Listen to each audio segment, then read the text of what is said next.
ಆತ್ಮೀಯ ವಿದ್ಯಾರ್ಥಿಗಳೇ, ಈ ದಿವಸ ನಾವು 8ನೇ ತರಗತಿಯ ಸಮಾಜ ವಿಜ್ಞಾನದಲ್ಲಿ ಇತಿಹಾಸ ಭಾಗದಲ್ಲಿ 4ನೇ ಅಧ್ಯಾಯವಾಗಿರ್ತಕ್ಕಂಥ ಜಗತ್ತಿನ ಪ್ರಾಚೀನ ನಾಗರಿಕತೆಗಳು ಈ ಒಂದು ಅಧ್ಯಾಯದ ಬಗ್ಗೆ ತಿಳ್ಕೊಳ್ಳೋಣ. ಈ ಒಂದು ಅಧ್ಯಾಯದಲ್ಲಿ ಕೆಲವು ಅಂಶಗಳನ್ನು ತಿಳ್ಕೊಳ್ತೇವೆ. ಜಗತ್ತಿನ ಪ್ರಮುಖ ನಾಗರಿಕತೆಗಳಾದ ಈಜಿಪ್ಟ್, ಮೆಸೊಪೊಟೇಮಿಯಾ ಮತ್ತು ಚೀನಾದ ನಾಗರಿಕತೆಗಳು ಹಾಗೂ ಆಯಾ ಕಾಲದ ನಾಗರಿಕತೆಗಳ ಜನಜೀವನ, ಕಲೆ, ವಾಸ್ತುಶಿಲ್ಪ ಮತ್ತು ಜೀವನ ಶೈಲಿಗಳನ್ನು ತಿಳ್ಕೊಳ್ತೇವೆ.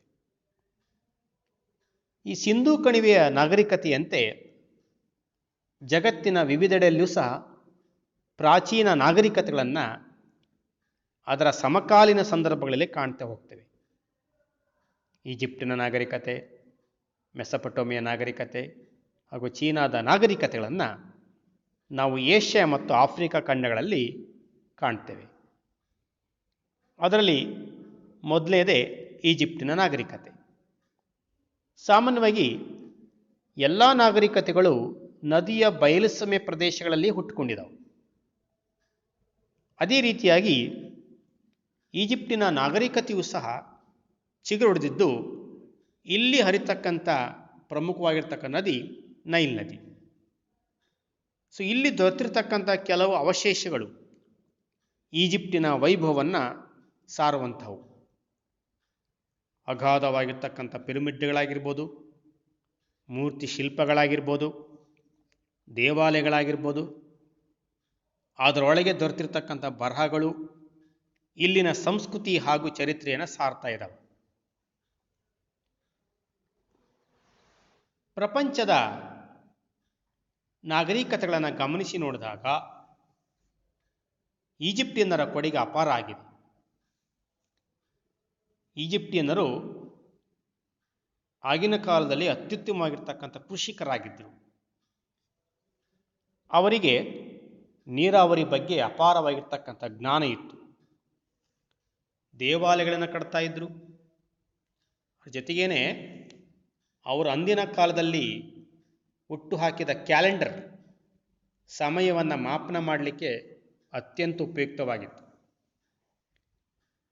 ಇದಕ್ಕೆಲ್ಲದಕ್ಕೂ ಮಿಗಿಲಾಗಿ ಅವರ ಬರವಣಿಗೆಯ ಕಲೆ ಏನಿದೆಯೋ ಅದು ಒಂದು ಸಂಕೇತಗಳ ಭಾಷೆಯಾಗಿತ್ತು. ಅಂದರೆ ಸಣ್ಣ ಸಣ್ಣ ಚಿತ್ರಗಳನ್ನು ಒಳಗೊಂಡಂತಹ ಒಂದು ಲಿಪಿ, ಅದನ್ನು ಹೀರೋಗ್ಲೈಪಿಕ್ಸ್, ಪವಿತ್ರ ಬರವಣಿಗೆ ಅಥವಾ ಹೀರೋಗ್ಲೈಪಿಕ್ಸ್ ಅಂತ ಅದನ್ನು ಕರೀತಾ ಇದ್ರು. ಈಜಿಪ್ಟ್ನಲ್ಲಿ ಪ್ರತಿ ವರ್ಷ ಮಳೆಗಾಲ ಬಂತು ಅಂದರೆ ಆ ನೈಲ್ ನದಿ ಏನಿದೆಯೋ ಅದು ಕಣಿವೆಯನ್ನು ಒಂದು ರೀತಿಯಲ್ಲಿ ಕೆರೆಯನ್ನಾಗಿ ನಿರ್ಮಾಣ ಮಾಡ್ತಾ ಇತ್ತು. ಬರಗಾಲ ನಂತರ ಮಳೆ ಬಂದಾಗ ನೀರೆಲ್ಲ ಬತ್ತಿದ ಮೇಲೆ ಆ ಒಂದು ಪ್ರದೇಶ ಹುಲ್ಲುಗಾವಲುಗಳೆಲ್ಲ ನಿರ್ಮಾಣ ಆಗ್ತಾ ಇತ್ತು. ಉತ್ಕೃಷ್ಟವಾಗಿರ್ತಕ್ಕಂಥ ಫಲವತ್ತಾಗಿರ್ತಕ್ಕಂಥ ಜೇಡಿ ಮಣ್ಣಿನಿಂದ ಆವೃತವಾಗ್ತಾ ಇತ್ತು. ನೂರಾರು ಜನರಿಂದ ಆಗದಿರ್ತಕ್ಕಂಥ ಕೆಲಸವನ್ನು ಈ ಒಂದು ನೈಲ್ ನದಿ ನಿರ್ಮಾಣ ಮಾಡ್ತಾ ಇತ್ತು. ಹಾಗಾಗಿ ಸಣ್ಣ ಕಾಲುವೆಗಳ ಮೂಲಕ, ಬಾವಿಗಳ ಮೂಲಕ ಒಂದು ಸಂಕೀರ್ಣವಾಗಿರ್ತಕ್ಕಂಥ ಒಂದು ನೀರಾವರಿ ವ್ಯವಸ್ಥೆಯನ್ನು ಈಜಿಪ್ಟಿನರು ಮಾಡಿಕೊಂಡಿದ್ದರು. ಸಮೃದ್ಧ ಮತ್ತು ಸುಭಿಕ್ಷವಾಗಿದ್ದ ಈಜಿಪ್ಟಿನ ಕೃಷಿಕರು ಕೇವಲ ಕೃಷಿಯನ್ನು ಮಾಡೋದಲ್ಲದೆ ಕೆಲವು ನಗರವಾಸಿಗಳು ಬಿಡುವಿನ ವೇಳೆಯಲ್ಲಿ ಅನೇಕ ಕಲಾತ್ಮಕವಾಗಿರ್ತಕ್ಕಂಥ ವಸ್ತುಗಳ ರಚನೆಯಲ್ಲಿ ತೊಡಗ್ತಾ ಇದ್ರು. ಇನ್ನು ಪ್ರಕೃತಿಯ ವಿಷಯವನ್ನು ವಿವರಿಸಲಿಕ್ಕೆ ಒಂದು ಸ್ಥಾನ ಕೊಟ್ಟಿದ್ರು, ಅವನೇ ಪುರೋಹಿತ ಅಂತೇಳಿ. ಇವರು ವಿದ್ವಾಂಸರಾಗಿದ್ದರು. ಜೊತೆಗೇನೆ ಬರವಣಿಗೆಯ ದಾಖಲೆಗಳ ಸಂರಕ್ಷಣೆ ಇವರ ಜವಾಬ್ದಾರಿ ಇತ್ತು. ಇನ್ನು ಈಜಿಪ್ಟಿನವರಿಗೆ ಒಂದು ಬಲವಾದ ನಂಬಿಕೆ ಏನಪ್ಪ ಅಂದರೆ ಮರಣದ ನಂತರದ ಮನುಷ್ಯನ ಬದುಕಿನ ಬಗ್ಗೆ ಅವರಿಗೆ ನಂಬಿಕೆ ಇತ್ತು. ಅಂದರೆ ಮನುಷ್ಯ ಪರಲೋಕದಲ್ಲಿ ಮತ್ತು ಇಹಲೋಕದ ತಾನಿರೋದು, ಪರಲೋಕದ ಸತ್ತ ನಂತರದ ಬದುಕು, ತನ್ನ ಕೃತ್ಯಗಳ ವರದಿಯನ್ನು ಬದುಕು ಮತ್ತು ಸಾವಿನ ಅಧಿಪತಿ, ಅದರ ಪ್ರಬಲ ದೈವ ಅಂತ ಹೇಳ್ತಾರೆ. ಆ ದೈವ ಯಾವುದು ಅಂದರೆ ಓಸರಿಸ್. ಆ ಓಸರಿಸ್ಸನ್ನು ನೀಡಬೇಕು ಅನ್ನೋ ಬಲವಾದ ನಂಬಿಕೆ ಈಜಿಪ್ಟಿನವರಿಗಿತ್ತು. ಹಾಗಾಗಿ ಇಲ್ಲಿನ ಬದುಕನ್ನು ಕೇವಲ ಕ್ಷಣಿಕ ಅಂತ ಪರಿಗಣಿಸಿ ಸತ್ತ ನಂತರದ ಬದುಕಿಗಾಗಿ ಅವರು ಸುದೀರ್ಘವಾದ ತಯಾರಿ ನಡೆಸ್ತಾ ಇದ್ರು. ಪರಿಣಾಮವಾಗಿ ಆ ನೈಲ್ ಪ್ರದೇಶವೆಲ್ಲ ಸತ್ತವರಿಗಾಗಿ ಮೀಸಲಿಟ್ಟರು. ಈ ನಿಟ್ಟಿನ ತಯಾರಲ್ಲಿ ಸತ್ತ ದೇಹವನ್ನು ವಿವಿಧ ರಾಸಾಯನಿಕಗಳಿಂದ ಲೇಪಿಸಿ ಅದನ್ನು ತೆಳುವಾದ ಬಟ್ಟೆಯಿಂದ ಸುತ್ತಿಡ್ತಾ ಇದ್ರು. ಇಡೀ ದೇಹವನ್ನೆಲ್ಲ ಆವರಿಸುವಂತೆ ಅವುಗಳನ್ನು ಸಂರಕ್ಷಣೆ ಮಾಡಲಾಗ್ತಾಯಿತ್ತು. ಸತ್ತಂಥ ದೇಹವನ್ನು ರಾಸಾಯನಿಕಗಳಿಂದ ಲೇಪಿಸಿ ತೆಳುವಾದ ಬಟ್ಟೆಯಿಂದ ಸುತ್ತಿಡುತ್ತಾ ಇದ್ರು. ಹೀಗೆ ಸಂರಕ್ಷಣೆ ಮಾಡಲ್ಪಟ್ಟಿರ್ತಕ್ಕಂಥ ಸತ್ತ ದೇಹವನ್ನೇ ಅವರು ಮಮ್ಮಿ ಅಂತ ಕರೀತಾ ಇದ್ರು. ಈ ದೇಹವನ್ನು ವಿಶೇಷವಾಗಿ ತಯಾರು ಮಾಡಿರ್ತಕ್ಕಂಥ ಶವಪೆಟ್ಟಿಗೆಯಲ್ಲಿ ಇಡ್ತಾ ಇದ್ರು. ಹಾಗಾಗಿ ಈಜಿಪ್ಟಿಯನ್ನರಿಗೆ ಸಮಾಧಿಯೇ ಅವರ ವಾಸ್ತವಿಕ ನೆಲೆ, ಅದೇ ನಮ್ಮ ಪರ್ಮನೆಂಟ್ ಪ್ಲೇಸ್ ಅಂತ. ಪರಲೋಕದ ಬಗ್ಗೆ ತುಂಬ ನಂಬಿಕೆ ಇತ್ತು. ಆದ್ದರಿಂದ ದೇಹದ ಸುತ್ತ ಈಜಿಪ್ಟಿನರು ದಿನನಿತ್ಯದ ಬಳಕೆಯ ವಸ್ತುಗಳನ್ನು, ಜೊತೆಗೇನೆ ಅಡುಗೆಯವನ ಮತ್ತು ಕ್ಷೌರಿಕನ ಸಣ್ಣ ಗೊಂಬೆಗಳನ್ನು ಸಹ ಮಾಡಿ ಅದ್ರ ಜೊತೆಗೆ ಇಡ್ತಾ ಇದ್ರು. ಹಾಗಾಗಿ ಅದು ಅವರಿಗೆ ಒಂದು ಬಲವಾದ ನಂಬಿಕೆ. ಪ್ರಾರಂಭದಲ್ಲಿ ಈಜಿಪ್ಟಿನರು ಸಮಾಧಿಗಳನ್ನು ಬೆಟ್ಟಗಳ ಬಂಡೆಯನ್ನು ಕೊರೆದು ರಚನೆ ಮಾಡ್ತಾ ಇದ್ರು. ಕ್ರಮೇಣವಾಗಿ ಈಜಿಪ್ಟಿನರು ಉತ್ತರಕ್ಕೆ ಸಾಗಿದಂತೆಲ್ಲ ಮರುಭೂಮಿಯಲ್ಲಿಯೇ ಸಮಾಧಿಯನ್ನು ಕಟ್ಟಬೇಕಾಗಿತ್ತು. ಆ ಸತ್ತಂತಹ ದೇಹವನ್ನು ಸಂರಕ್ಷಣೆ ಮಾಡೋ ಜೊತೆಗೆ ಅದು ಏನೂ ತೊಂದರೆ ಆಗಬಾರ್ದು ಅನ್ನೋ ದೃಷ್ಟಿಯಲ್ಲಿ ಬೃಹತ್ ಶಿಲೆಗಳನ್ನು ಬಳಸಿ ಗೋಪುರದಂತೆ ಸಮಾಧಿ ಮೇಲೆ ಕಟ್ತಾ ಇದ್ರು. ಅದೇ ಪಿರಮಿಡ್. ಆ ಪಿರಮಿಡ್ಡನ್ನು ಹೇಗೆ ನಿರ್ಮಾಣ ಮಾಡ್ತಾ ಇದ್ರು ಅಂದರೆ ಶ್ರೀಮಂತರು ಮತ್ತು ದೊರೆಗಳು ಅತಿ ಎತ್ತರವಾಗಿರ್ತಕ್ಕಂಥ ಗೋಪುರವನ್ನು, ಶಿಖರವನ್ನು ಕಟ್ತಾ ಇದ್ರು. ಹಾಗಾಗಿ ಅದು ಒಂದು ಶ್ರೇಷ್ಠವಾಗಿರ್ತಕ್ಕಂಥ ಪ್ರತೀಕ ಅಂತ ಅವ್ರು ತಿಳ್ಕೊಳ್ತಾ ಇದ್ರು. ಅದನ್ನೇ ಗ್ರೀಕರು ಪಿರಮಿಡ್ ಅಂತ ಅದನ್ನು ಕರೀತಾ ಇದ್ರು. ಈಜಿಪ್ಟನ್ನು ಆಳ್ತಾ ಇದ್ದ ರಾಜರುಗಳನ್ನು ಪ್ಯಾರೋಗಳು ಅಂತ ಕರೀತಾ ಇದ್ರು. ಪ್ಯಾರೋ ಅಂತೇಳಿದ್ರೆ ದೊಡ್ಡ ಮನೆಯಲ್ಲಿ ವಾಸಿಸುವ ಮನುಷ್ಯ ಅಂತ ಅರ್ಥ ಕೊಡ್ತಾ ಇದ್ರು. ಈ ಕೃಷಿಕರು ಪ್ರಬಲನಾದ ದೈವ ಒಸ್ಸಿರಿಸ್ಸನ ಆಳ್ವಿಕೆಯನ್ನು ಹೇಗೆ ಸಮ್ಮತಿಸಿದಂತೆ ಪ್ಯಾರೋಗಳ ಆಳ್ವಿಕೆಯನ್ನು ಸಹ ಒಪ್ಕೊಂಡಿದ್ರು.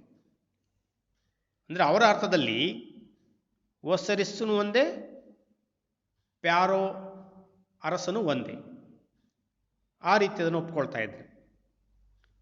ಸುಮಾರು 20 ಶತಮಾನಗಳ ಸ್ವತಂತ್ರ ಬದುಕಿನ ನಂತರ ಹೈಕ್ಸೋಸ್ ಎಂದು ಕರೆಸಿಕೊಂಡ ಅರೇಬಿಯಾದ ಕುರಿ ಕಾಯುವ ಬುಡಕಟ್ಟು ಸಮುದಾಯವೊಂದು ಈಜಿಪ್ಟಿನ ಮೇಲೆ ದಾಳಿ ನಡೆಸಿ 500 ವರ್ಷಗಳವರೆಗೆ ಆಳ್ವಿಕೆ ನಡೆಸಿದರು. ಅವರು ಅಲ್ಲಿನ ಜನರ ಸಂಪತ್ತನ್ನೆಲ್ಲ ದೋಚಿ ತಮ್ಮ ಆಳ್ವಿಕೆಯನ್ನು ಮುಂದುವರಿಸಿದರು. ಈ ಕಾರಣದಿಂದ ಅವರಷ್ಟು ಜನಪ್ರಿಯರಾಗಿರಲಿಲ್ಲ. ಆಶ್ರಯವನ್ನು ಹುಡುಕ್ತಾ ಮರಳುಗಾಡಿನಲ್ಲಿ ಅಲಿಯುತ್ತಾ ಬಂದ ಯಹೂದಿಗಳನ್ನು ಕೂಡ ಜನ ದೇಶ ಮಾಡಲಿಕ್ಕೆ ತೊಡಗಿದರು. ವಿದೇಶಿ ಆಳ್ವಿಕೆಗೆ ಸಹಕರಿಸಿದ ಇವರು ತೆರಿಗೆ ವಸೂಲಿ ಹಾಗೂ ಅವರ ಆಡಳಿತ ಸೇವೆಯಲ್ಲಿ ನೆರವಾದರು. ಹೀಗೆ ಸಾಲಿಯಾನ ಶಕ ಪೂರ್ವ 1700ರಲ್ಲಿ ತೇಬಿಸ್ಸಿನ ಜನ ವಿದೇಶಿಯರ ವಿರುದ್ಧ ದಂಗೆ ಎದ್ರು. ಅವರು ಒಂದು ಸುದೀರ್ಘ ಸಂಘರ್ಷದ ನಂತರ ಹೈಕ್ಸೋಸ್ರನ್ನ ತಮ್ಮ ದೇಶದಿಂದ ಹೊರಕ್ಕೆ ಬಡಿದಟ್ಟಿದರು. ಈಜಿಪ್ಟು ಮತ್ತೊಮ್ಮೆ ಸ್ವತಂತ್ರ ಆಯಿತು. 1000 ವರ್ಷಗಳ ತರುವಾಯ ಅಸಿರಿಯಾದ ಸಾರ್ಡಾನಾ ಪಲಸ್ನ ಸಾಮ್ರಾಜ್ಯದ ಆಳ್ವಿಕೆಗೆ ಅದು ಒಳಪಡಿತು. ಸಾಲಿಯಾನ ಶಕ ಪೂರ್ವ 6ನೇ ಶತಮಾನದಲ್ಲಿ ಪರ್ಷಿಯನ್ನರ ದೊರೆ ಕ್ಯಾಂಬೆಸಿಸ್ನು ಈಜಿಪ್ಟನ್ನು ವಶಪಡಿಸಿಕೊಂಡ. ಪರ್ಷಿಯಾದ ದೊರೆ ಕ್ಯಾಂಬೆಸಿಸ್.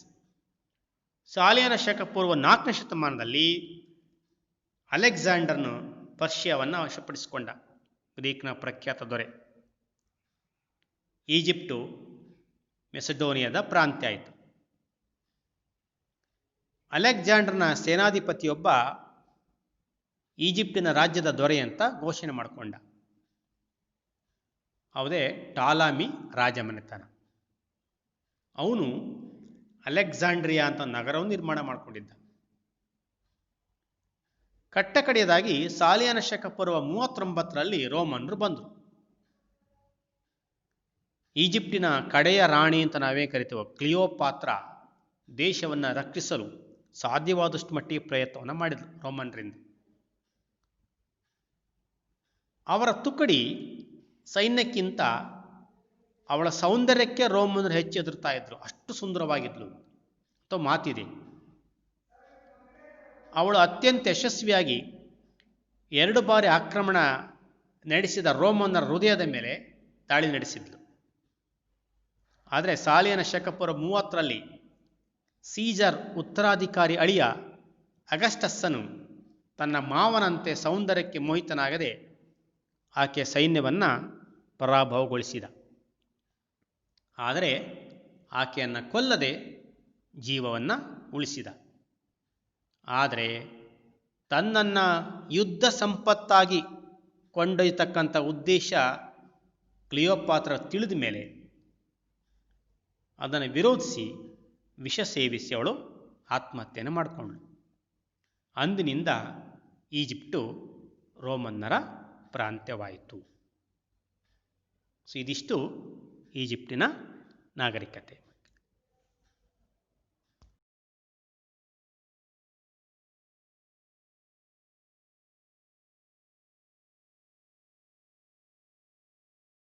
This is a mummy of a young man named Heraclides. He died in Egypt in the 1st century AD when he was about 20 years old. Mummification was developed by the ancient Egyptians to preserve the body for the afterlife. Typically, all internal organs were removed before mummification, with the exception of the heart. But in this case, the heart was removed and the lungs were left intact.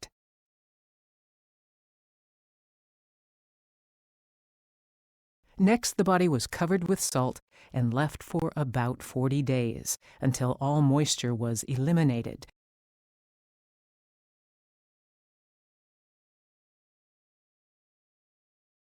Perfumed oils and plant resins were rubbed on the body. Thick layers of resin were applied to glue the strips of linen that were wrapped around the body.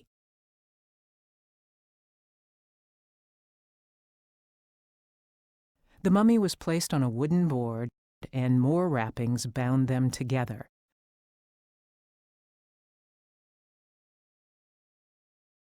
A mysterious pouch, perhaps of religious significance, was placed on the chest.